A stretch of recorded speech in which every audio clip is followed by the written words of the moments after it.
నిద్రలో వీర్యం ఎందుకు లీక్ అవుతుంది? ఇది ఏమన్నా ప్రమాదమా? సో సెమెన్ నిద్రలో అవుట్ అయిపోవటానికి కారణాలు ఏంటి అని అంటే, నిద్రలో సెమెన్ అవుట్ అయిపోతుంది, వీక్ అయిపోతున్నావు అంటున్నావు కదా. మరి నువ్వు రేపు మ్యారేజ్ చేసుకున్న తర్వాత కూడా సెక్స్ చేస్తావుగా. హస్తప్రయోగం చేయాలా వద్దా? పాన్ వీడియోస్ చూసి మట్టి మాస్టర్బేషన్ చేసుకుంటే ఖచ్చితంగా ప్రాబ్లం వచ్చింది. చేసే విధానం గురించి అంటే మీకు తెలిసిన విధానాలు ఏంటి? Which one is healthy? Healthy way of మాస్టర్బేషన్ను, పెన్నిస్ని కొంతమంది ఇక మరీ దారుణం, ఏదో గోడలని ఇక అవన్నీ చెప్పడానికి కూడా మరీ భయంకరంగా ఉంటుంది. మూత్రంలో వీర్యం ఎందుకు లీక్ అవుతుంది? ఫస్ట్ మూత్రంలో సెమెన్ లీక్ అవటము అనేది 99% ఉండదండి. వాళ్ళు కౌమార దశకు వచ్చే క్రమంలో గడ్డాలు మీసాలు లేట్ అవ్వడం, కొంతమందికి మొత్తానికే రాకపోవడం, చిన్నగా రావడం జరుగుతుంది. అసలు దీనికి గల కారణాలు ఏంటి? ఏమన్నా హార్మోన్ల లోపమో దీన్ని సరి చేయవచ్చు? ఈ హార్మోన్స్ ప్రాబ్లం వల్ల హెయిర్ రావట్లేదు అని అనుకోండి, వాళ్ళని ఆ పిల్లల్ని చూడంగానే అర్థమైపోయింది అనమాట. టెస్టిస్ సైజ్ ఏ రకంగా ఉంటుంది? అవి కిందికి మీదికి ఉండడం సమస్య. ఎప్పుడు కూడా టెస్టిస్ రెండు కరెక్ట్గా తూకం వేసినట్టు, కాటా వేసినట్టు ఎగ్జాక్ట్ పొజిషన్లో ఏమీ ఉండవండి. జనరల్గా లెఫ్ట్ టెస్టిస్ అనేది నార్మల్ ఇండియన్ సైజ్ వచ్చేసి మినిమం కన్నా అబోవ్ ఉండాలి. ఏ నాన్న, ఇవాళ చాలా హ్యాపీగా ఉన్నావు. మెడిసిన్ బిల్ ఇంత తక్కువగా వస్తే హ్యాపీగా ఉండక ఎలా ఉంటామమ్మా? ఇంత తక్కువ రేట్కే ఇస్తున్నారంటే క్వాలిటీలో ఏమైనా డిఫరెన్సెస్ ఉన్నాయేమో. మార్కెటింగ్, డిస్ట్రిబ్యూషన్, ఇంకోటోనే అదనపు ఛార్జీలు లేవు కాబట్టే 50 to 80% మనకి డిస్కౌంట్ లో ఇస్తున్నారు. MedPlus. Hi viewers, welcome to MedPlus 1 TV. Jaya andrology founder, ప్రముఖ ఆండ్రాలజిస్ట్ డాక్టర్ క్రాంతి కుమార్ రెడ్డి గారు ప్రస్తుతం మన స్టూడియోలో ఉన్నారు. వివిధ అంశాల మీద లోతైన విశ్లేషణ అందించడానికి ఈ స్పెషల్ సిరీస్ను మనం మీ ముందుకు తీసుకొస్తున్నాం. సో మీరు కూడా మీకు ఏదైనా డౌట్స్ ఉంటే ఈ కామెంట్స్ రూపంలో ఈ వీడియో కింద తెలియజేయండి. వాటికి కూడా సమాధానాలు చెప్పించే ప్రయత్నం చేద్దాం. సో డాక్టర్ గారు నమస్తే అండి. డాక్టర్ గారు, అంటే మనకు కొన్ని క్వశ్చన్లు వచ్చిన దానిలో నిద్రలో వీర్యం లీక్ అవుతుంది. సో నిద్రలో వీర్యం ఎందుకు లీక్ అవుతుంది? ఇది ఏమన్నా ప్రమాదమా? దీన్ని నిరోధించాల్సిన అవసరం ఉందా, అవసరం లేదా? ప్రమాదం ఏం కాదండి. యాక్చువల్గా సెమెన్ అనేది టెస్టిస్లో స్పర్మ్ అనేది కంటిన్యూస్గా పుడతానే ఉంటుంది. ప్లస్ సెమెన్లో ఉండే మెయిన్ కాంపోనెంట్ ఏం ఉంటాయి అని అంటే seminal vesicle secretions, prostate secretions, testis నుంచి వచ్చే స్పర్మ్, ఈ మూడు కలిసి సెమెన్ అంటారు. ఈ మూడిట్లో కూడా సెమెన్ ఫర్ సపోజ్ 1 ml వచ్చింది అనుకుందాము, దాంట్లో 80% సెమెనల్ వెసికల్స్ నుంచే వచ్చింది, 20% ప్రోస్టేట్ నుంచి వచ్చింది, జస్ట్ ఒక 1 to 2% టెస్టిస్ నుంచి వచ్చేది. సో సెమెన్ నిద్రలో అవుట్ అయిపోవటానికి కారణాలు ఏంటి అని అంటే, ఎక్కువ రోజులు సెమెన్ అవుట్ అవ్వట్లేదు అని అనుకోండి, సెక్స్లో కలవలేదు లేదా మాస్టర్బేషన్ చేసుకోలేదు ఎక్కువ రోజులు అనుకోండి, ఆ సెమెనల్ వెసికల్స్లో ఉన్న సెక్రీషన్స్ ఉండి నిద్రలో వాళ్ళకి ఆ డ్రీమ్స్ వచ్చినప్పుడు సెమెన్ లాగా బయటికి ఎజాక్యులేట్ అయిపోయింది. అది నార్మల్లే, అదేమి సెమెన్ నిద్రలో అవుట్ అయిపోవటం అనేది అసలు ప్రాబ్లం కానే కాదు. ఒక ఏజ్ వచ్చిన తర్వాత ఆ సెమెనల్ సెక్రీషన్స్ అనేది బాగా ఎక్కువైపోయి మాస్టర్బేషన్ చేసుకోకపోయినా కంటిన్యూస్గా 15 రోజుల పాటు సెక్స్లో కలవకపోయినా ఈ హార్మోన్ లెవెల్స్ బాగా బిల్డప్ అయిపోయి అదేదో ఒక రకంగా నిద్రలో సెమెన్ అవుట్ అయిపోయింది. అది అసలు చాలా మందికి ఉండే ఒక డౌట్ ఏంటంటే, నిద్రలో సెమెన్ అవుట్ అయిపోతుంది, అట్లా సెమెన్ మా కంట్రోల్లో లేకుండా అవుట్ అయిపోవటం వల్ల మేము వీక్ అయిపోతున్నాము. ఎంత దారుణంగా ఉంటారంటే అండి, కొంతమంది పేషెంట్స్ ఒక drop of semen equal to 1 drop of blood అని ఫీల్ అవుతూ ఉంటారు. మాకు డైలీ సెమెన్ అవుట్ అవుతుందంటే దాదాపుగా మాకు డైలీ బ్లడ్ పోతున్నట్టేనండి, అది ప్రమాదం కదా అంటారు. అసలు అది వాళ్ళ పిచ్చితనం అండి. అసలు అది లిటరల్లీ ఇట్స్ మ్యాడ్నెస్ అంతే. అసలు సెమెన్ కి బ్లడ్ కి సంబంధమే లేదు. కొంతమంది ఏమో మా కంట్రోల్ లేకుండా అవుట్ అయిపోతుంది, వీక్ అయిపోతున్నావు అంటారు. నేను వాళ్ళని సింపుల్గా అడుగుతాను, నిద్రలో సెమెన్ అవుట్ అయిపోతుంది, వీక్ అయిపోతున్నావు అంటున్నావు కదా, మరి నువ్వు రేపు మ్యారేజ్ చేసుకున్న తర్వాత కూడా సెక్స్ చేస్తావుగా. ఇప్పుడు నీకు 20 years మ్యారేజ్ అవ్వలేదు, నిద్రలో సెమెన్ అవుట్ అయిపోతుంది, వీక్ అయిపోతున్నావు. రేపు మ్యారేజ్ అయ్యిద్ది, మ్యారేజ్ అయిన తర్వాత సెక్షువల్గా కలుస్తావు కదా, మరప్పుడు సెమెన్ అవుట్ అయ్యిద్దిగా, మరప్పుడు వీక్నెస్ రాదా అంటే ఇది వేరండి అది వేరండి అంటారు. రెండు ఒకటే కదరా నాయన, రెండు సెమెనే కదా అని అంటే, సెక్స్ చేసినప్పుడు సెమెన్ అవుట్ అయితే ఏం కాదంట, నిద్రలో సెమెన్ అవుట్ అంటే అది వాళ్ళకి ఏంటంటే వాళ్ళకున్న ఇగ్నోరెన్స్ అండి. అది వాళ్ళకున్న ఇగ్నోరెన్స్ని మనం ఏదో ఒక రకంగా ఎడ్యుకేట్ చేసి కొంచెం వాళ్ళకి అవేర్నెస్ తెప్పిద్దామని చెప్పి ట్రై చేసినా వాళ్ళు నేను చెప్పేది నమ్మరు. యూట్యూబ్లో నాకు ఆపోజిట్గా ఒక రాంగ్ మెసేజ్ కన్వే చేస్తారు చూసారా, వాటిని నమ్ముతున్నారు పేషెంట్స్. ఇంకా చెప్పటం మాత్రమే నా పని, ఒప్పించడం నా పని కాదు. అంత అమాయకత్వంలో అంత పిచ్చితనంలోనూ ఉంటున్నారు పేషెంట్స్. అంటే ఈ లెక్కన అంటే మీరు అనేది ఏంటంటే 15 రోజుల పాటు నువ్వు హస్తప్రయోగం లేదా సెక్స్ లో పాల్గొనకపోవడం వల్ల వచ్చిన సమస్య ఇది. దీని సమస్య అనలే మళ్ళా. అదే అయితే అంటే ఇప్పుడు దీనికి మనం పరిష్కారాల విషయానికి వస్తే, ఇప్పుడు హస్తప్రయోగం అనుకున్నావు. సో హస్తప్రయోగం చేయాలా వద్దా? అంటే 15 రోజుల పాటు నువ్వు చేయకపోతే నిద్రలో లీక్ అవుతున్నప్పుడు హస్తప్రయోగం చేసి 15 రోజులలో లీక్ అయితే బెస్ట్ అనేది ఒక అభిప్రాయం. సో దీనిపై మీరు ఏమంటారు? మాస్టర్బేషన్ అనేది డెఫినెట్ గా అది అన్హెల్దీ అయితే కాదండి. ఓకే, మాస్టర్బేషన్ అనేది డెఫినెట్ గా టెస్టిస్ ఎంతో కొంత బెటర్ గా ఫంక్షన్ చేస్తాయి. అండ్ స్పర్మ్ కౌంట్ కూడా హెల్దీగా ఉంటుంది. సెమెన్లో కానీ ప్రోస్టేట్స్లో కానీ టెస్టిస్లో కానీ ఇన్ఫెక్షన్స్ రావు, ఇది ఫ్రీక్వెంట్గా సెమెన్ ఎజాక్యులేట్ అవటం వల్ల. కాకపోతే మాస్టర్బేషన్ వల్ల ఇది నేను చెప్పాను కదా, వాళ్ళకుండే ఆ మిస్కాన్సెప్ట్స్ లేకపోతే ఆ మిత్ ఏంటంటే సెమెన్ అవుట్ అయితే వీక్నెస్ వచ్చేస్తుంది, సెమెన్ అవుట్ అయిపోవటం వల్ల పిల్లలు పుట్టకుండా ఇప్పుడు ఉన్న సెమెన్ అంతా ఇప్పుడే అవుట్ అయిపోతుంది, స్పర్మ్ కౌంట్ తగ్గిపోయింది, ఫ్యూచర్లో పిల్లలు పుట్టరు, లేకపోతే నరాల వీక్నెస్ వచ్చేస్తుంది. కొంతమంది అయితే సెమెన్ అవుట్ అయిపోతే జుట్టు ఊడిపోయింది అంటారు. అసలు ఇది పిచ్చితనం ఉండదు, అసలు లిటరల్గా అది అసలు లిటరల్లీ మ్యాడ్నెస్ అంతే. అసలు అది ఏం లేదు. సెమెన్ అవుట్ అయిపోవటం వల్ల ఇవన్నీ ప్రాబ్లమ్స్ ఏమీ రావు. ఒక హెల్దీ పర్సన్ను weekly once or twice masturbation చేసుకోవటం వల్ల ఎటువంటి నష్టము దుష్ప్రభావాలు కానీ ఏమీ ఉండవండి. Weekly once or twice definitely it's healthy. ఎందుకంటే సెమెన్ అనేది ఎక్కువ రోజులు అవుట్ అవ్వకుండా ఆ సెమినల్ వెసికిల్స్లో సెక్రీషన్స్ అంతే ఉంటే ఇన్ఫెక్షన్స్ రావడానికి చాలా ఎక్కువ అవకాశం ఉంటుంది. లేదా టెస్టిస్లో కూడా ఈ స్పర్మ్ అనేది ఎక్కువ రోజులు ఉంటే స్పర్మ్కి లైఫ్ వచ్చేసి 2 to 5 days అండి. ఒక స్పర్మ్ పుట్టిన తర్వాత దాని లైఫ్ 2 to 5 days. 2 to 5 daysలో ఆ స్పర్మ్ అనేది చనిపోయింది, డిసింటిగ్రేట్ అయిపోయింది. ఎక్కువ రోజులు సెమెన్ అవుట్ అవ్వకుండా ఉంటే టెస్టిస్లో పుట్టిన స్పర్మ్ టెస్టిస్లోనే చనిపోయి టెస్టిస్ నుంచి స్పర్మ్ బయటకు వచ్చే దారిలో ఎపిడెర్మిస్లో ట్యూబ్యూల్స్ బ్లాక్ అయిపోతాయి. అండ్ ఈ ప్రోస్టేట్లో కానీ సెమినల్ వెసికిల్స్లో కానీ ఈ సెక్రీషన్స్ ఎక్కువగా ఉండటం వల్ల ఇన్ఫెక్షన్స్ వచ్చేసి అవి కూడా బ్లాక్ అయిపోవడానికి అవకాశం ఉంటుంది. సో ఈ బ్లాక్ అవ్వకుండా ఇన్ఫెక్షన్ రాకుండా ఉండాలి అని అంటే ఫ్రీక్వెంట్ ఎజాక్యులేషన్. అసలు టెస్టిస్లో కనుక ఈ సెమినల్ వెసికిల్స్ ఇన్ఫెక్షన్ ఉంటే ఆ ఇన్ఫెక్షన్ కంట్రోల్ చేసుకోవడం కోసమే పేషెంట్కి ఫ్రీక్వెంట్గా వీక్లీ వన్స్ ఆర్ ట్వైస్ సెక్షువల్గా కానీ మాస్టర్బేషన్ కానీ చేసుకుని ఎజాక్యులేషన్ అయితే ఇన్ఫెక్షన్ తగ్గిద్దని చెబితే వాళ్ళు ఏమంటారంటే మాకు ఎజాక్యులేషన్ అవుతుందని ప్రాబ్లం వస్తే నువ్వు మాస్టర్బేషన్ చేసుకోవాలనేది. మరి ఆ ప్రాబ్లంకి ఆ ఇన్ఫెక్షన్కి సొల్యూషన్ ఎజాక్యులేషన్ సొల్యూషన్. సో ఎక్కువ రోజు ఎజాక్యులేట్ అవ్వకుండా ఉంటే ఎపిడెర్మిస్ ఇన్ఫెక్షన్ వచ్చి బ్లాక్ అయిపోయింది, సెమినల్ వెసికిల్స్లో ఇన్ఫెక్షన్ వచ్చి బ్లాక్ అయింది, ప్రోస్టేట్ ఇన్ఫెక్షన్ వచ్చి బ్లాక్ అయింది. So weekly once or twice masturbation చేసుకోవడం వల్ల ఎటువంటి నష్టము జరగదు. ఇంకా టెస్టిస్, ప్రోస్టేట్, సెమినల్ వెసికిల్స్ హెల్దీగా ఉంటాయి. First point. సెకండ్ వచ్చేసి మాస్టర్బేషన్ వల్ల 80% స్పర్మ్ కౌంట్ అనేది తగ్గదు. స్పర్మ్ అనేది కంటిన్యూస్గా టెస్టిస్లో పుడతానే ఉంటుంది. 17-18 years ఏజ్ దగ్గర నుంచి 50-60 years ఏజ్ దాకా డిపెండింగ్ అపాన్ ద ఏజ్ ఎక్కువ తక్కువ స్పర్మ్ అనేది పుడతానే ఉంటుంది.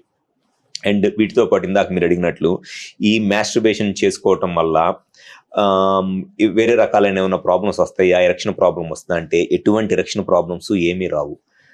పాన్ వీడియోస్ చూడకుండా weekly once or twice masturbation చేసుకోవటం గుడ్. బట్ పాన్ వీడియోస్ చూసి మట్టికి మాస్టర్బేషన్ చేసుకుంటే ఖచ్చితంగా ప్రీమెచ్యూర్ ఎజాక్యులేషన్ ప్రాబ్లం వచ్చింది. ఎంత సివియర్గా ఉంటుంది అని అంటే పాన్ వీడియోస్ చూసి మాస్టర్బేషన్ చేసుకున్నప్పుడు ప్రీమెచ్యూర్ ఎజాక్యులేషను ఎందుకనంటే మాస్టర్బేషన్ చేసుకున్నప్పుడు ఎవరికైనా ఉండే ఒక ఆలోచన ఏంటి అంటే సెమెన్ తొందరగా అవుట్ అయితే వచ్చే ఆ హ్యాపీనెస్ని ఎంజాయ్ చేద్దామని. సో ఫాస్ట్గా సెమెన్ రావాలని ఫాస్ట్గా మాస్టర్బేషన్ చేసుకుంటూ ఉంటారు. సో ఫాస్ట్గా సెమెన్ ఎజాక్యులేట్ అయిపోయింది, బాగానే ఎంజాయ్ చేస్తారు. కానీ అక్కడున్న నర్వ్స్ ఆ ఫ్రీక్వెన్సీకి సెట్ అయిపోతాయి. ఆ నర్వ్ మెమరీ ఉంటుంది. రేపు సెక్షువల్గా కలిసినప్పుడు కూడా అంతే ఫాస్ట్గా ఎగ్జైట్ అయిపోయింది nerve. So premature ejaculation problem వచ్చింది. ఎంత సివియర్గా ఉంటుందంటే ప్రీమెచ్యూర్ ఎజాక్యులేషన్ ప్రాబ్లము ఇరెక్షన్ రాకముందే అసలు సెమెన్ ఎజాక్యులేట్ అయిపోయింది. అంటే కనీసం పెన్నిస్ జస్ట్ అట్లా సెక్షువల్ స్టిమ్యులేషన్ ఇట్లా టచ్ రాగానే టక్మని నర్వ్స్ ఎజాక్యులేషన్ ఆ సెన్సేషన్ అనేది వచ్చేస్తుంది. సో మాస్టర్బేషన్ వల్ల పాన్ వీడియోస్ చూసి రిపీటెడ్గా వీక్లీ ఒక 4-5 times, కొంతమంది ఉంటారండి అసలు డైలీ 4 times మాస్టర్బేషన్ చేసుకుంటానంటారు. మరి ఇంక నీకు వేరే పని ఏమో లేదా? ఇంకా నేను అడుగుతా వాళ్ళని, ఏం పని చేస్తావా అసలు? నువ్వు మాస్టర్బేషన్ చేసుకోవడం కానీ వేరే పని ఏమైనా చేస్తావా అంటే అది చేసుకుంటే కానీ అంటే ఇక ఎడిక్ట్ అయిపోతున్నారండి. అది అంటే ఈ మధ్య నేను చూసాను కొంతమంది పిల్లలు, కాలేజ్ పిల్లలు పోటీలు పెట్టుకొని మరి 5 times, 6 times, 7 times అని. అది డెఫినెట్ గా వాళ్ళకి చాలా దుష్ప్రభావం చూపించిద్దండి. పెన్నిస్ లోపల ఉండేది కూడా సేమ్ ఒక టైప్ ఆఫ్ మజిల్ లాంటిదే. ఆ కార్పోరా క్యావర్నోస్ అనేది ఒక స్మూత్ మజిల్. ఇప్పుడు సింపుల్, మీరు ఒక డంబెల్ తీసుకొని ఒక 10 సార్లు చేశారనుకోండి, మజిల్ పెయిన్ వచ్చింది. ఇంకో 10 సార్లు చేశారనుకోండి, విపరీతమైన పెయిన్ వచ్చింది. ఇంకొక 10 సార్లు చేశారనుకోండి, ఇంకా తట్టుకోలేరు. అంటే ఆ మజిల్లో ఉన్న గ్లూకోజ్ అయిపోయి దాంట్లో గ్లైకోజన్ ఫామ్ అయిపోయి మజిల్ ఫెటీగ్ వచ్చేసి పెయిన్ వస్తుంది. అది నార్మల్ పెయిన్. మజిల్లో ఎక్సర్సైజ్ చేసినప్పుడు పెయిన్ రావడానికి ఏంటంటే ఆ మజిల్కి ఇంకా గ్లూకోజ్ అనేది రావట్లేదు, మజిల్ ఫెటీగ్ వచ్చేస్తుంది. అంటే మజిల్లో ఉన్న ఓపిక అయిపోయింది. మళ్ళీ అది రికవర్ అవడానికి మళ్ళీ మీరు ఇప్పుడు 10 నిమిషాల్లో క్రితం డంబెల్ చేసి మళ్ళీ ఎమ్మంటే 10 నిమిషాల్లో చేయలేరు కదా, దానికి రెస్ట్ ఇవ్వాలి కదా. మరి ఇప్పుడు ఎజాక్యులేట్ అయినప్పుడు పెన్నిస్లో ఉన్న మజిల్కి అట్లీస్ట్ నువ్వు ఒక 4-5 అవర్స్ రెస్ట్ ఇవ్వాలి కదా. నీకు అదే పనిగా మాస్టర్బేషన్ వాళ్ళకి ఖచ్చితంగా మజిల్ డ్యామేజ్ అయిద్దండి అన్నిసార్లు మాస్టర్బేషన్ చేసుకుంటే. మాస్టర్బేషన్ అనేది weekly 1 or 2 without watching pan ఎటువంటి ప్రాబ్లము ఉండదు. అంటే చేసే విధానం గురించి మాట్లాడదాం. యాక్చువల్గా కొందరు బెడ్డింగ్ చేస్తుంటారు, కొందరు ఇంకోటి చేస్తుంటారు. అంటే మీకు తెలిసిన విధానాలు ఏంటి? Which one is healthy? Healthy way of మాస్టర్బేషన్ను పెన్నిస్ని చేత్తో మాస్టర్బేషన్ ఈ ఫోర్ స్కిన్ని ఫ్రంట్కి బ్యాక్కి చేసుకోవడమే it's a healthy way of masturbation. కొంతమంది ఉంటారు బెడ్ మీద పడుకొని బెడ్కి ఇట్లా ఎరెక్ట్ అయిన పెన్నిస్ని ఇట్లా ప్రెస్ చేసుకుంటూ ఉంటారు. అది డెఫినెట్గా ప్రాబ్లము. అది ఏమైందనంటే వాళ్ళకి, నేను చూసిన ఒక 4-5 పేషెంట్స్ ఉన్నారు, ఆ ప్రాబ్లం వాళ్ళకి ఎంత సివియర్గా అయిపోయిందనంటే వాళ్ళకి అసలు బెడ్ సెన్సేషన్ లేకపోతే ఎరెక్షన్ రావట్లేదు. నాకు తెలిసిన ఒక పేషెంట్ అయితే వాళ్ళ వైఫ్ వదిలేసింది కూడా, ఎరెక్షన్ వచ్చింది. బెడ్ మీద బోర్లా పడుకుని ఇట్లా బెడ్కి ఎట్లా అనుకుంటే ఎరెక్షన్ వచ్చింది, వాళ్ళ వైఫ్ దగ్గరికి ఇటు తిరగగా ఎరెక్షన్ పోతుంది. అంటే వాళ్ళు అది అట్లా చేసి ఆ పెన్నిస్లో ఉన్న నర్వ్స్ ఆ సెన్సేషన్ ఉంటే గానీ స్టిమ్యులేట్ అవ్వట్లేదు. టాక్టైల్ సెన్సేషన్ అంటారు. ఆ టాక్టైల్ సెన్సేషన్ వెరీ డామినెంట్గా అయిపోతుంది. ఆ టాక్టైల్ సెన్సేషన్ డామినెంట్గా అయిపోయి ఆ సెన్స్ ఆఫ్ టచ్ పెన్నిస్కి ఉంటే కానీ ఎరెక్షన్ రావట్లేదు. జస్ట్ ఆ పేషెంట్ నాకు బాగా గుర్తున్నాడు. నేను ప్రాక్టీస్ పెట్టిన ఫస్ట్ 1 yearలో వచ్చాడు నా దగ్గరికి. ఆల్మోస్ట్ ఒక 1 year పాటు కంటిన్యూస్గా వచ్చాడు. వాళ్ళ వైఫ్ ఇద్దరు వచ్చేవాళ్ళు. ఆ అమ్మాయి వదిలేసి వెళ్ళిపోయింది అతన్ని.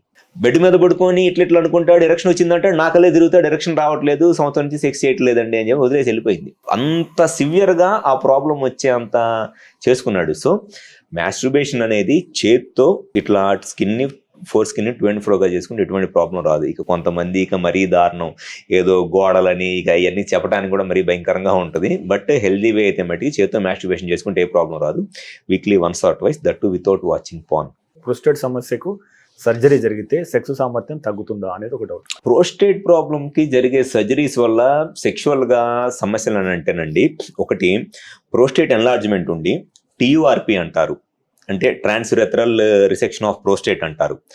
ఆ TURP సర్జరీ చేసినప్పుడు సెక్స్ సామర్థ్యం అనేది తగ్గదు. కాకపోతే TURP సర్జరీ చేయించుకున్న వాళ్ళలో వచ్చే ఒక ప్రాబ్లం ఏంటి అని అంటే, సెక్స్లో కలిసినప్పుడు సెమెన్ అనేది బయటికి రిలీజ్ అవ్వదు, బ్లాడర్లోకి వెళ్ళిపోయింది వాళ్ళకి. తర్వాత యూరిన్లో సెమెన్ వచ్చింది వాళ్ళకి. ప్రోస్టేట్ సర్జరీ చేయించుకున్న వాళ్ళకి సెక్స్ ఎరెక్షన్ ప్రాబ్లం రాదు, TURP సర్జరీ చేయించుకున్న వాళ్ళకి. కొంతమందిలో ప్రోస్టేట్ క్యాన్సర్కి సర్జరీ చేయించుకుంటారు. రాడికల్ ప్రోస్టెక్టమీ, ప్రోస్టేట్ క్యాన్సర్కి సర్జరీ చేయించుకుంటారు. ఎవరైతే ప్రోస్టేట్ క్యాన్సర్కి రాడికల్ ప్రోస్టెక్టమీ చేయించుకుంటారో వాళ్ళలో ఖచ్చితంగా ఎరెక్షన్ ప్రాబ్లం అనేది వచ్చింది. సో ప్రోస్టేట్ సర్జరీ, అన్ని ప్రోస్టేట్ సర్జరీలోనూ ఎరెక్షన్ ప్రాబ్లం రాదు. ప్రోస్టేట్కి క్యాన్సర్ వచ్చి ఆ ప్రోస్టేట్ క్యాన్సర్కి రాడికల్ ప్రోస్టెక్టమీ సర్జరీ చేయించుకొని, ఆ రాడికల్ ప్రోస్టెక్టమీ సర్జరీ చేయించుకునేటప్పుడు పెనిస్కి సంబంధించిన నర్వ్స్ కనుక డ్యామేజ్ అయితే ఖచ్చితంగా ఎరెక్షన్ ప్రాబ్లం వచ్చింది. కానీ నర్వ్స్కి డ్యామేజ్ అవ్వకుండా రాడికల్ ప్రోస్టెక్టమీ చేయడం అనేది చాలా చాలా కష్టము. ఎంతో కొంత నర్వ్స్ అనేది డ్యామేజ్ అవుతాయి. నర్వ్ స్పేరింగ్ సర్జరీ చేయడానికి ట్రై చేస్తారు అందరూ, కానీ ఎంతో కొంత నర్వ్స్ డ్యామేజ్ అవుతాయి కాబట్టి ఎరెక్షన్ ప్రాబ్లం అనేది వచ్చింది. అండ్ అట్లా కాకుండా బినైన్ BPH అంటారు, బినైన్ ప్రోస్టేట్ హైపర్ట్రోఫీ. ఈ BPH ప్రాబ్లం ఉండి జస్ట్ ప్రోస్టేట్ ఇన్యూక్లియేషన్ లేకపోతే TURP సర్జరీ చేసినప్పుడు ఎరెక్షన్ ప్రాబ్లం రాదు, ఎజాక్యులేషన్ ప్రాబ్లం వచ్చింది. సెమెన్ అవుట్ అవ్వకుండా సెమెన్ రివర్స్లో బ్లాడర్లోకి వచ్చింది, యూరిన్ పోసుకున్నప్పుడు సెమెన్ బయటకు వచ్చింది అనమాట. సో డాక్టర్ గారు, ఇంకొకటి ఇప్పుడు మూత్రంలో వీర్యం లీక్ అవుతుంది అనేది కొంతమంది చెప్పే కంప్లైంట్. సో ఇట్లా ఎందుకు జరుగుతుంది? మూత్రంలో వీర్యం ఎందుకు లీక్ అవుతుంది? లీక్ అయినప్పుడు ఎలా తెలుస్తుంది? దీనికి ఎలాంటి జాగ్రత్తలు తీసుకోవాలి? ఫస్ట్, మూత్రంలో సెమెన్ లీక్ అవటము అనేది 99% ఉండదండి.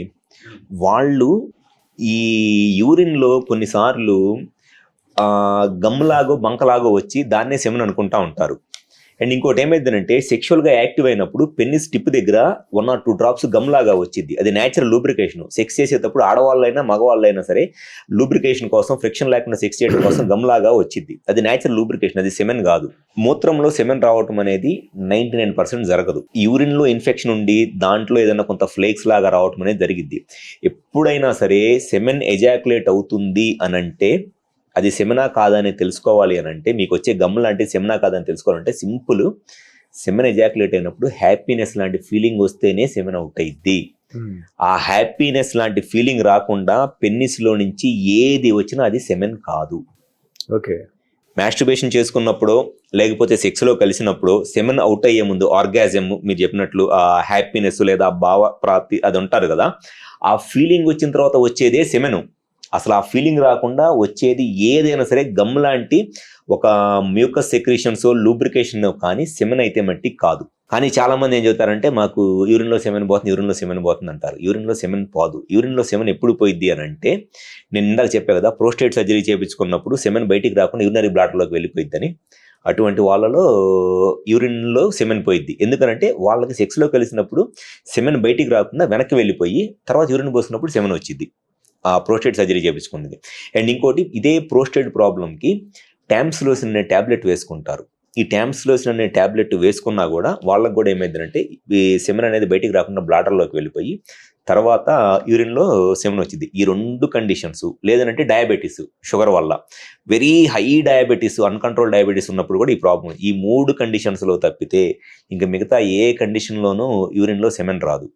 బట్ ఆ టిప్ దగ్గర వచ్చే గమ్ము లాంటి దాన్నే యూరిన్ పోసుకున్నప్పుడు ఫస్ట్ డ్రాప్ అదే వచ్చింది కాబట్టి సెమెన్ అవుట్ అయిపోతుంది అంటారు. హ్యాపీనెస్ ఫీలింగ్ రాకుండా సెమెన్ అనేది రాదండి అసలు. అంటే ఇప్పుడు డాక్టర్ గారు అసలు యాక్చువల్గా సెక్స్లో పురుషునికి అత్యంత ఆనందాన్ని ఇచ్చేది అతను ఎజాక్యులేట్ అయినప్పుడు, అంటే స్ఖలనం జరిగినప్పుడు జరుగుతుంది. అయితే కొందరిలో అంటే పురుషుల్లో ఈ స్ఖలనం జరిగినప్పుడు అంత సంతోషము అంత తృప్తి లేదు అని చెప్పేసి కొందరు కంప్లైంట్ చేస్తూ ఉంటారు. దీనికి గల కారణాలు ఏంటి? మీరు చెప్పినట్లు ఈ సెమెన్ అవుట్ అయినప్పుడు వచ్చే ఆ హ్యాపీనెస్ తగ్గిపోవడానికి మెయిన్గా 3 రీజన్స్ ఉంటాయండి. టెస్టోస్టెరాన్ హార్మోన్ తగ్గిపోయినా, ప్రొలాక్టిన్ హార్మోన్ లెవెల్స్ బాగా పెరిగిపోయినా, మీరు అన్నట్లు సెక్స్లో ఆ సెమెన్ అవుట్ అయినప్పుడు వచ్చే ఆ హ్యాపీనెస్ అనేది రాదు. అది ఫస్ట్. సెకండ్ వచ్చేసి డయాబెటీస్. ఎవరిలో అయితే షుగర్ ప్రాబ్లం ఉండి ఆ షుగర్ కంట్రోల్లో ఉండదో, ఆ షుగర్ కంట్రోల్లో లేని వాళ్ళకి ఆ ఎజాక్యులేటరీ నర్వ్స్ అనేది పూర్తిగా డ్యామేజ్ అయిపోతాయి. ఆ ఎజాక్యులేటరీ నర్వ్స్ అనేది పూర్తిగా డ్యామేజ్ అయిపోయి, సింపాథటిక్ నర్వ్స్ అనేది పూర్తిగా డ్యామేజ్ అయిపోయి వాళ్ళకి ఆ సెక్స్లో హ్యాపీనెస్ సెమెన్ అవుట్ అయింది. సెమెన్ అవుట్ అయిన ఫీలింగ్ అనేది బాగా తగ్గిపోయింది. అండ్ ఇంకోటి వచ్చేసి ఈ ప్రోస్టేట్కి సంబంధించిన ట్యాబ్లెట్స్, ఈ టామ్సిలోసిన్ లాంటి ట్యాబ్లెట్స్ వేసుకోవటం వల్ల కానివ్వండి, లేకపోతే ప్రోస్టేట్కి ఈ బీపీహెచ్ టీయూఆర్టీ సర్జరీ చేయించుకున్నప్పుడు వాళ్ళలో కూడా ఈ సెమెన్ అవుట్ అయినప్పుడు వచ్చే హ్యాపీనెస్ ఇది తగ్గిపోయింది. సో ఫస్ట్ ఎప్పుడైనా సరే చూసుకోవాల్సింది హార్మోన్ లెవెల్స్ ఎట్లా ఉన్నాయి, ముఖ్యంగా టెస్టోస్టెరాన్, ప్రొలాక్టిన్, ఈస్ట్రోడియోల్ హార్మోన్ లెవెల్స్ ఎలా ఉన్నాయి, ఈ ప్రోస్టేట్కి సంబంధించిన ట్యాబ్లెట్స్ ఏమైనా వేసుకుంటున్నారా, షుగర్ లెవెల్స్ ఎలా ఉన్నాయి అనేది చెక్ చేసుకుంటే డెఫినెట్గా ఈ సెమెన్ అవుట్ అయ్యే ప్రాబ్లంకి ఈజీగానే ట్రీట్మెంట్ చేయవచ్చు, సెమెన్ అవుట్ అప్పుడు వచ్చే హ్యాపీనెస్ లేకపోవడానికి. సో డాక్టర్ గారు, కొందరికి టెస్టికల్స్లో నొప్పి వస్తుంది యాక్చువల్గా. ఇది నాకు సాధారణం అని చెప్పి అశ్రద్ధ చేస్తూ ఉంటారు కొంతమంది. సో టెస్టికల్లో నొప్పి అనేది ఎప్పుడు ప్రమాదకరం, దాన్ని అజాగ్రత్త చేయడం వల్ల ఎలాంటి ప్రమాదాలు వచ్చే అవకాశం? జనరల్గా టెస్టిస్లో పెయిన్ రావడానికి ఒక మెయిన్ రీజన్ వచ్చేసి ఇన్ఫెక్షన్ అండి ఫస్ట్. అండ్ సెకండ్ వచ్చేసి వ్యారికోసీలు. మెయిన్గా ఈ 2 రీజన్స్ ఉంటాయి. ఈ రెండింటినీ కూడా అశ్రద్ధని కాదులే కానీ జస్ట్ ఆ పెయిన్ అనేది వచ్చినప్పుడు కరెక్ట్గా చెక్ చేయించుకొని రీజన్ ఏంటనేది చూపించుకోవడం చాలా బెస్ట్ అండి. ఎందుకనంటే ఒకవేళ వ్యారికోసీల్ కనుక ప్రాబ్లం ఉండి ఆ వ్యారికోసీల్ వల్ల టెస్టిస్లో డిస్కంఫర్ట్ పెయిన్ వస్తుంటే ఆ వ్యారికోసీల్ ఎంత గ్రేడ్ ఉంది అండ్ దాంతోపాటు స్పర్మ్ కౌంట్ ఎలా ఉంది అండ్ ఈ వ్యారికోసీల్ వల్ల ఏదైనా హార్మోన్స్ ఏమన్నా ప్రాబ్లం వస్తుందని చెక్ చేయించుకుంటే రియల్గా అవసరం ఉంటే ఇమీడియట్గా వ్యారికోసీల్కి సర్జరీ చేయించుకోవాలి. ఎందుకనంటే టెస్టిస్ కనుక వ్యారికోసీల్ వల్ల డ్యామేజ్ అవడం స్టార్ట్ అయితే స్లోగా స్పర్మ్ కౌంట్ తగ్గిపోయి ఫ్యూచర్లో పిల్లలు పుట్టడానికి ఇబ్బంది అయింది. సో అది ఫస్ట్ ప్రాబ్లము. ఒకవేళ వ్యారికోసీల్ కాకుండా ఇన్ఫెక్షన్ వల్ల టెస్టిస్కి పెయిన్ వస్తుంది అని అనుకోండి, అసలు ఇన్ఫెక్షన్ దేనికి వచ్చింది టెస్టిస్లో? షుగర్ వల్ల వచ్చిందా, సెక్షువల్ కాంటాక్ట్స్ వల్ల వచ్చిందా, లేదా ఫోర్ స్కిన్ దగ్గర ఇన్ఫెక్షన్ వల్ల వచ్చిందా, లేకపోతే ప్రోస్టేట్ ఇన్ఫెక్షన్ వల్ల యూరినరీ ఇన్ఫెక్షన్ వల్ల ఇన్ఫెక్షన్ వచ్చిందా, టెస్టిస్ అనేది చెక్ చేసుకోవాలి. టెస్టిస్లో కనుక లాంగ్ స్టాండింగ్ ఇన్ఫెక్షన్ ఉండి ట్రీట్ చేయకపోతే టెస్టిస్లో ఉన్న స్పర్మ్ కౌంట్ తగ్గిపోయింది, డెడ్ స్పర్మ్స్ ఎక్కువ ఉంటాయి, ఆ స్పర్మ్ మొటిలిటీ ఉండదు, పిల్లలు పుట్టడానికి ఇబ్బంది అయింది. సో టెస్టిస్లో పెయిన్ కానీ డిస్కంఫర్ట్ కానీ ఉన్నప్పుడు ఫస్ట్ దాన్ని కరెక్ట్గా రీజన్ ఏంటి అనేది చెక్ చేసుకొని ఎంత తొందరగా ట్రీట్మెంట్ చేయించుకుంటే ఫ్యూచర్లో ఈ సెక్షువల్ ప్రాబ్లమ్స్ అండ్ సంతాన సమస్యలు, ముఖ్యంగా ఈ స్పర్మ్ కౌంట్ తగ్గిపోవడము, లేకపోతే స్పర్మ్లో మొటిలిటీ తగ్గిపోవడం, డెడ్ స్పర్మ్స్ ఎక్కువ ఉండటం లాంటి ప్రాబ్లం క్లియర్ అయిపోయి ఫ్యూచర్లో పిల్లలు పుట్టడానికి ఇబ్బంది లేకుండా ఇమీడియట్గా ట్రీట్మెంట్ చేయించుకుంటే చాలా బెస్ట్. డాక్టర్ గారు, యాక్చువల్గా కొంతమంది కౌమార దశకు వచ్చిన తర్వాత మీసాలు గడ్డాలు రావడం అనేది ఒక రకంగా ప్రతిష్ట అనిపిస్తుంది, అందరితో కలిసి నలుగురిలో ఉన్నాం అనిపిస్తుంది. కానీ కొంతమంది యువకులకి అంటే ఈ కౌమార దశకు వచ్చే క్రమంలో గడ్డాలు మీసాలు లేట్ అవ్వడం, కొంతమందికి మొత్తానికే రాకపోవడం, చిన్నగా రావడం జరుగుతుంది. అసలు దీనికి గల కారణాలు ఏంటి? ఏమన్నా హార్మోన్ల లోపమో, దీన్ని సరి చేయవచ్చా? అంటే ఈ హెయిర్ లేకపోవటం అనేది అంటే డైరెక్ట్గా ఓన్లీ ఫేషియల్ హెయిర్ కాదండి. ఫస్ట్ వాళ్ళ యొక్క బాడీ హ్యాబిటస్ ఎలా ఉంది అనేది కూడా చూసుకోవాలి. ఈ హార్మోన్స్ ప్రాబ్లం వల్ల హెయిర్ రావట్లేదు అని అనుకోండి, వాళ్ళని ఆ పిల్లల్ని చూడంగానే అర్థమైపోయింది అనమాట. బాగా చెబ్బీగా ఉంటారు, ఎక్కువ ఫ్యాట్ ఉంటుంది, బెల్లి అబ్డామిన్ ఫ్యాట్ ఎక్కువ ఉంటుంది, ఈ బ్రెస్ట్ సైజ్ కూడా ఆడవాళ్ళకు ఉన్నట్టు కొంత గైనకోమాస్టియా ఉంటుంది, ఈ బెల్లి ఫ్యాట్ ఎక్కువ ఉంటుంది, అసలు స్కిన్ పైన ఎక్కడా హెయిర్ ఉండదు. ఓన్లీ మీరు అన్నట్లు ఈ గడ్డాలు మీసాలే కాదు, ఈ చేతుల మీద కూడా హెయిర్ ఉండదు. ప్యూబిక్ హెయిర్ అంటారు. జనరల్గా 12 years ఏజ్ అప్పుడు పిల్లలు ఎవరైనా సరే యాక్సిలరీ హెయిర్, సంకల్లో జుట్టు రావటము, ప్యూబిక్ హెయిర్, ఆ పెన్నిస్ పైన హెయిర్ రావటం అనేది స్టార్ట్ అయింది. సో ఇవన్నీ కూడా రావు అనమాట వాళ్ళకి. ప్యూబిక్ హెయిర్ ఉండదు, యాక్సిలరీ హెయిర్ ఉండదు, బాడీ మీద ఎక్కడ హెయిర్ ఉండదు, అంతా బాగా వెయిట్ ఎక్కువ ఉంటారు. వాళ్ళ ఏజ్ గ్రూప్లో పిల్లల కన్నా వెయిట్ ఎక్కువ ఉంటారు, అండ్ ఈ బెల్లీ ఫ్యాట్ ఎక్కువ ఉంటుంది, గైనకోమాస్టియా ఉంటుంది. వీటన్నిటికి రీజన్ ఏంటంటే hormone deficiency, testosterone hormone deficiency ఉన్నట్లే మనము దాన్ని అర్థం చేసుకోవచ్చు. సో సింపుల్ బ్లడ్ టెస్ట్లు, ఎందుకు టెస్టోస్టెరాన్ హార్మోన్ తక్కువ ఉంది, బ్రెయిన్ నుంచి రావాల్సిన FSH LH హార్మోన్స్ రావట్లేదా, లేదా టెస్టిస్ సైజు పెరగలేదా, ఒకవేళ టెస్టిస్ సైజ్ కనుక నార్మల్గానే ఉండి టెస్టిస్ నుంచి FSH LH హార్మోన్స్ ఏదైనా ప్రాబ్లం ఉందా, లేదా ప్రొలాక్టిన్ హార్మోన్లో ఏమైనా ప్రాబ్లం ఉందా అని చెక్ చేసుకొని జస్ట్ ఆ హార్మోన్స్కి సంబంధించిన ట్రీట్మెంట్ కరెక్షన్ చేసుకుంటే వాళ్ళకి మళ్ళీ నార్మల్గానే హెయిర్ రావటం అంతా జరిగిద్ది. అది పెద్ద బట్ కాకపోతే ఎంత ఎర్లీగా వాళ్ళకి ప్రాబ్లం ఉంది అనేది ఐడెంటిఫై చేయాలండి. ఎందుకంటే మ్యాక్సిమం 15-16 years ఏజ్ కన్నా డిలే చేయకూడదు. ఆ ఏజ్ కన్నా డిలే అయితే ఏమైందంటే మనం టెస్టోస్టెరాన్ హార్మోన్లో ఏదైనా ప్రాబ్లం ఉండి, FSH LH హార్మోన్లో ఏదైనా ప్రాబ్లం ఉండి వాటిని కరెక్ట్ చేసినా హార్మోన్ కరెక్ట్ అవుతుంది కానీ హెయిర్ రాదు. ఎందుకంటే హెయిర్ ఫాలికల్స్ బ్లాక్ అయిపోతాయి. ఒక ఏజ్ వచ్చిన హెయిర్ ఫాలికల్స్ బ్లాక్ అయిపోతాయి, సో హెయిర్ రాదు వాళ్ళకి. సో ఎంత ఎర్లీగా చూపించుకుంటే అంత మంచిది. నాట్ అంటే ఎర్లీ అంటే మరీ 10 ఏళ్ళు 12 ఏళ్ళు కాదు, అట్లీస్ట్ 15-16 years ఏజ్ లోపల. డాక్టర్ గారు, బీర్జాల విషయానికి వస్తే కొంతమంది టెస్టిస్ విషయంలో కంప్లైంట్ ఏంటంటే, నా ఒక టెస్టిస్ కిందికి ఉంది, ఒక టెస్టిస్ పైన ఉంది, ఇది ఏమైనా సమస్యనే అని చెప్పేసి కౌమార దశలో ఉన్న వాళ్ళు చాలా మంది కంప్లైంట్ చేస్తారు. దీనిపై డాక్టర్ని కానీ తల్లిదండ్రులు కానీ అడుగుతారు. యాక్చువల్గా అవగాహన కల్పించండి, టెస్టిస్ సైజ్ ఏ రకంగా ఉంటుంది, అవి కిందికి మీదికి ఉండడం సమస్యన? ఎప్పుడు కూడా టెస్టిస్ 2 కరెక్ట్గా తూకం వేసినట్టు, కాటా వేసినట్టు ఎగ్జాక్ట్ పొజిషన్లో ఏమీ ఉండవండి. జనరల్గా లెఫ్ట్ టెస్టిస్ అనేది రైట్ టెస్టిస్ కన్నా కొంచెం కిందకే ఉంటుంది. మరీ అబ్నార్మల్ ఇంత కిందకే ఉండదు, జస్ట్ కొంచెం కిందకు ఉంటుంది. టెస్టిస్ ఎగ్జాక్ట్ ఒకటే పొజిషన్ ఉండాల్సిన అవసరం అయితే ఏమీ లేదు, ఒకటి కిందకి ఒకటి పైకి ఉంటుంది. అది ఫస్ట్ పాయింట్. సెకండ్ వచ్చేసి కొంతమంది ఏమంటారంటే టెస్టిస్ మాది ఒక్కొక్కసారి ఒక్కొక్క పొజిషన్లో ఉంది అంటారు. కొన్నిసార్లు కిందకు ఉంటుంది, కొన్నిసార్లు పైకి వెళ్ళిపోతుందని. అది నార్మల్. టెస్టిస్ దగ్గర ఉండే క్రెమాస్ట్రిక్ మజిల్ అనేది మనకి ఉన్న ఎమోషన్స్ని బట్టి, మన చుట్టూ ఉన్న క్లైమేట్ని, ఎన్విరాన్మెంట్ని బట్టి ఆ పొజిషన్, ఆ క్రెమాస్ట్రిక్ మజిల్ అనేది కాంట్రాక్ట్ అయింది. బాగా వేడి క్లైమేట్లో ఉన్నాము, లేకపోతే సైకలాజికల్గా చాలా రిలాక్స్డ్గా, ఫ్రీగా, హ్యాపీగా ఉన్నాం అనుకోండి, ఆ క్రెమాస్ట్రిక్ మజిల్ అనేది రిలాక్స్ అయింది. రిలాక్స్ అవడం వల్ల టెస్టిస్ కొంచెం కిందకు వచ్చింది. బాగా టెన్షన్గా, స్ట్రెస్గా, యాంగ్జైటీలో ఉన్నాము, లేదా బాగా కోల్డ్ క్లైమేట్లో ఉన్నాము అనుకోండి, క్రెమాస్ట్రిక్ మజిల్ అనేది కాంట్రాక్ట్ అయిపోయింది, టెస్టిస్ పైకి వెళ్ళింది. సో ఆ టెస్టిస్ మూవ్మెంట్ అనేది నార్మల్లే, అది ఎమోషన్స్ని బట్టి, క్లైమేట్ని బట్టి చేంజ్ అయింది.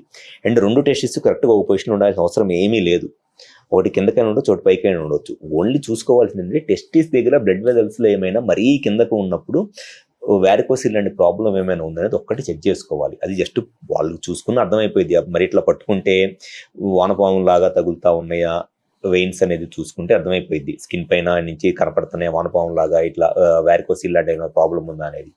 సైజ్కి వచ్చేటప్పటికి ఎవరికైనా సరే మినిమమ్ ఒక 18-20 years ఏజ్ దాటిన తర్వాత మినిమం 8 to 10 cc టెస్టిస్ అనేది నార్మల్ సైజ్ అండి. నార్మల్ ఇండియన్ సైజ్ వచ్చేసి మినిమం 8 cc కన్నా అబోవ్ ఉండాలి. So 8 to 10 cc, 8 to 10 ml testis size అనేది నార్మల్ సైజు.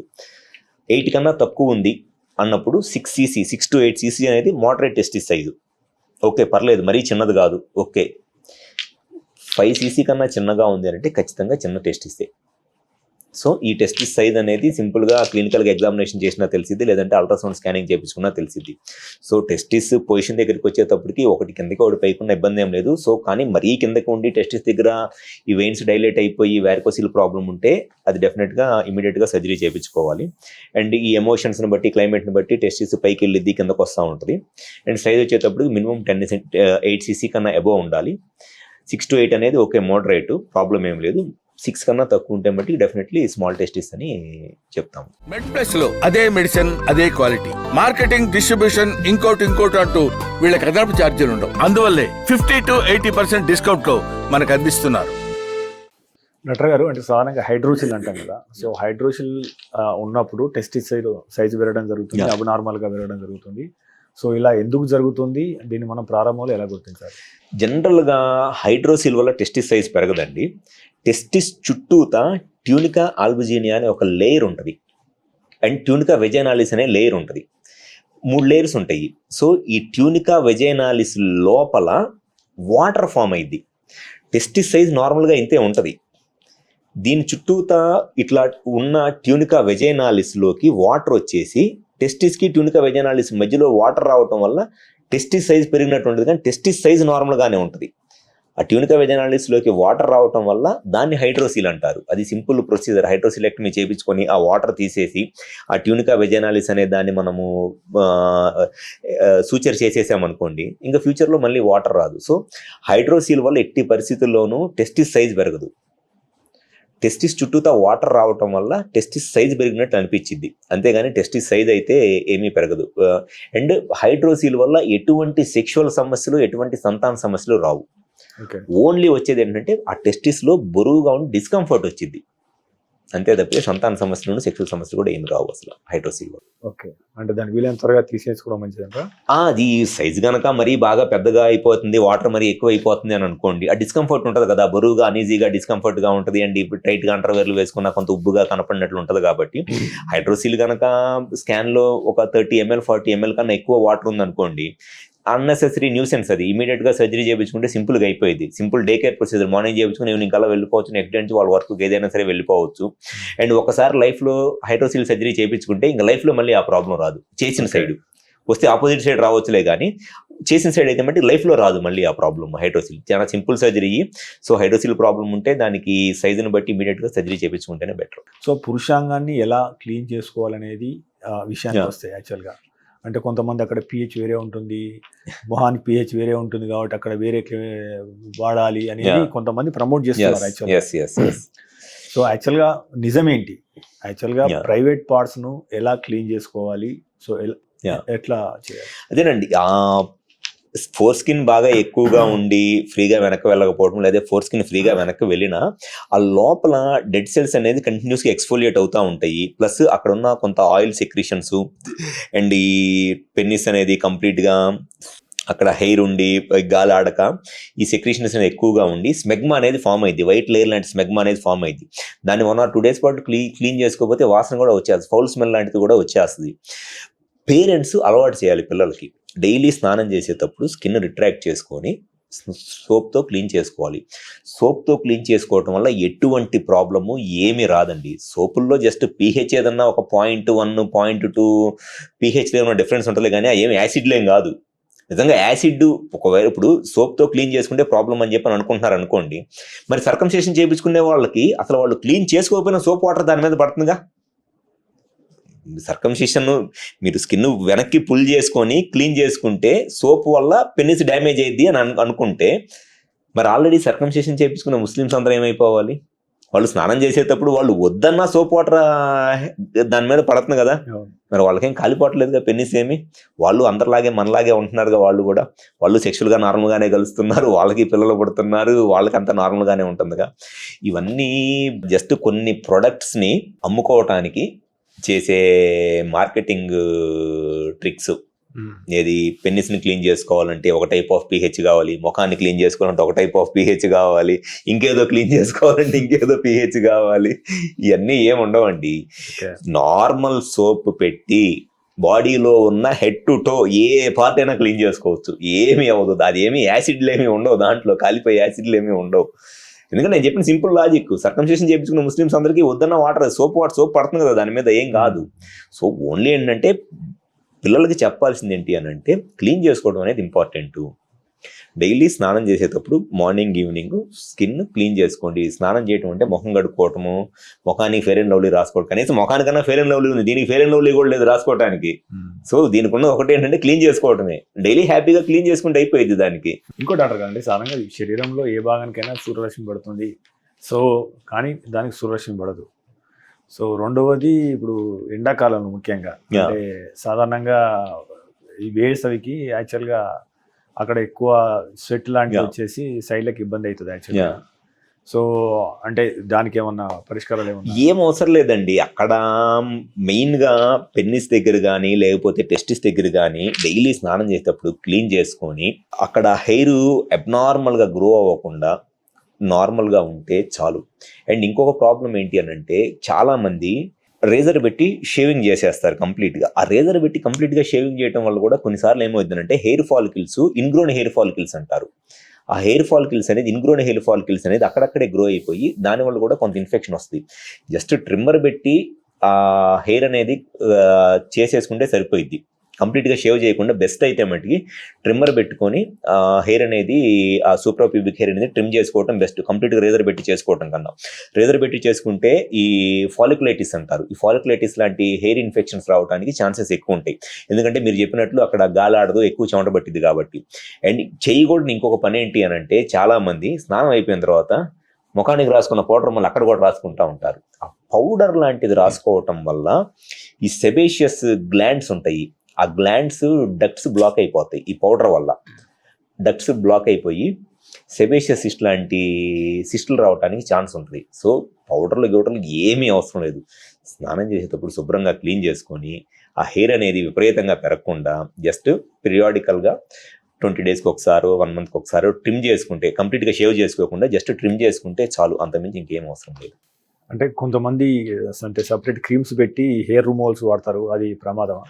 ఓకేనండి, ఆ హెయిర్ రిమూవల్స్ క్రీమ్స్ అయినా అదేంటంటే ఓకే, అది కొంత పెయిన్ ఉంటుంది, మరి అంత పెద్ద డిఫరెన్స్ ఏమి ఉండదండి. వాళ్ళు లేదర్తో అదే ఐ మీన్ ట్రిమ్మర్తో ట్రిమ్ చేసుకున్న హెయిర్ క్రీమ్స్ లాంటివి పెట్టి రిమూవల్ చేసుకున్న పెద్ద డిఫరెన్స్ ఏమీ ఉండదండి. ఆ హెయిర్ అనేది బట్ ఎంతో కొంత క్రీమ్స్ కన్నా ట్రిమ్మర్ పెట్టి ట్రిమ్ చేసుకోవడమే బెస్ట్. ఓకే డాక్టర్ గారు, సో ఎన్నో విషయాల మీద మనం అవగాహన పెంచే ప్రయత్నం చేస్తారు. మీ Yeah. సమయానికి ప్రత్యేక ధన్యవాదాలు తెలియజేసుకుంటాం. థ్యాంక్ యూ డాక్టర్ గారు. Thank you.